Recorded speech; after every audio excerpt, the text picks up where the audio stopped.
ठीक है बच्चों, यहाँ पे हम लोग सीक्वेंस एंड सीरीज का क्वेश्चन नंबर 7 स्टार्ट करते हैं। इसमें लिखा है let a b c are positive real number such that आपके पास पी गिवन है, क्यू गिवन है, आर गिवन है, और उसके बाद कह रहा है कि जो क्वाड्रेटिक इक्वेशन है उसके इक्वल रूट्स हैं, ये आपसे कहा जा रहा है।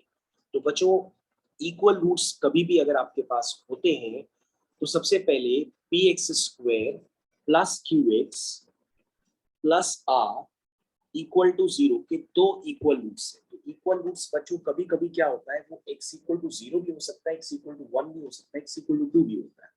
उसको बच्चों जस्टिफाई करने के लिए हम क्या करते हैं, हमारे पास p plus Q plus r given है।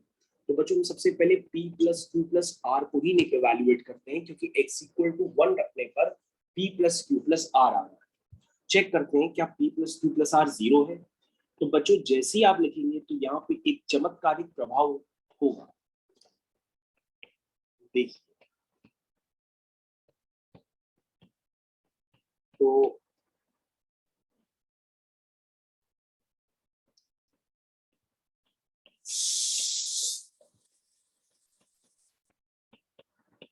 ये बच्चों ध्यान से, जैसे ही बच्चों आप यहाँ इसका चमत्कारिक प्रभाव देखेंगे तो ए स्क्वायर बी से A square B, B C square B square C, B square C, ये सारे टर्म्स एकदम खुशी खुशी बच्चों सारे टर्म्स कैंसिल हो जाते हैं। और यहाँ से आपको स्ट्राइक करने लगता है कि x इक्वल टू 1 इसका एक रूट है, और दोनों रूट्स इक्वल हो गए तो दूसरा भी रूट क्या होगा, x इक्वल टू 1 हो जाएगा।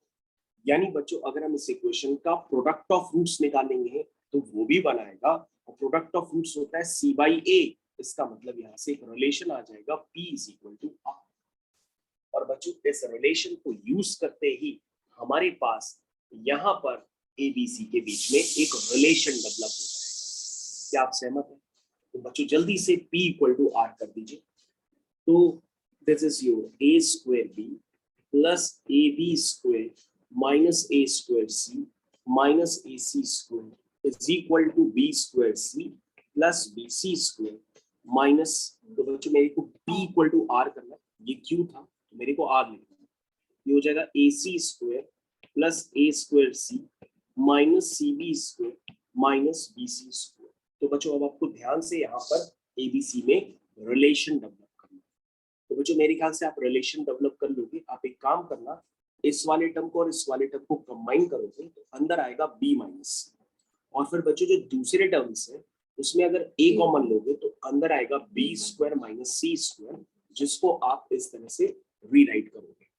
उसी तरह से बच्चों ये वाला टर्म और एक ये वाला टर्म आप ले लेंगे तो c स्क्वायर कॉमन आएगा, अंदर आएगा a माइनस b, और दूसरी बार में जब आप c कॉमन लेंगे तो अंदर आएगा a square minus b square, which can be written as a plus b a minus b।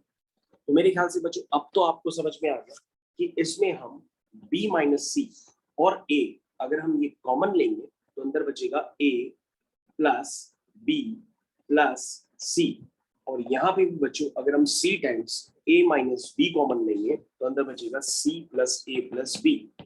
That means बच्चों यहाँ पे a plus b plus c या तो इक्वल टू 0 हो सकता है, मतलब अगर हम इस एक्सप्रेशन को लिखेंगे तो इस एक्सप्रेशन से दो पॉसिबिलिटीज आएंगी। क्या पॉसिबिलिटीज आएंगी, या तो ये दोनों आपस में इक्वल हो जाए, या तो ये दोनों, मतलब आप समझ रहे हो मेरे हिसाब से, इतना मैथमेटिकल कैलकुलेशन आप समझते हैं।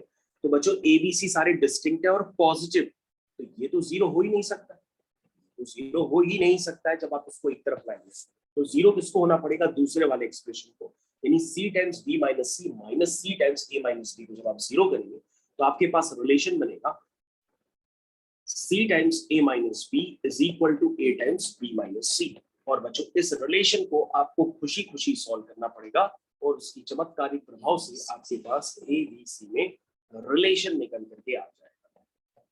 तो कहोगे सर माइनस का ac और ये ac हो जाएगा 2ac, और ये हो जाएगा ab प्लस bc, और इस पूरी इक्वेशन को हम डिवाइड करेंगे abc से तो बन जाएगा 2 by b is equal to 1 by a plus 1 by c। That means abc in HP। क्या बात समझ में आ गई? यानी इस क्वेश्चन का जो सही पार्ट है वो है सी पार्ट।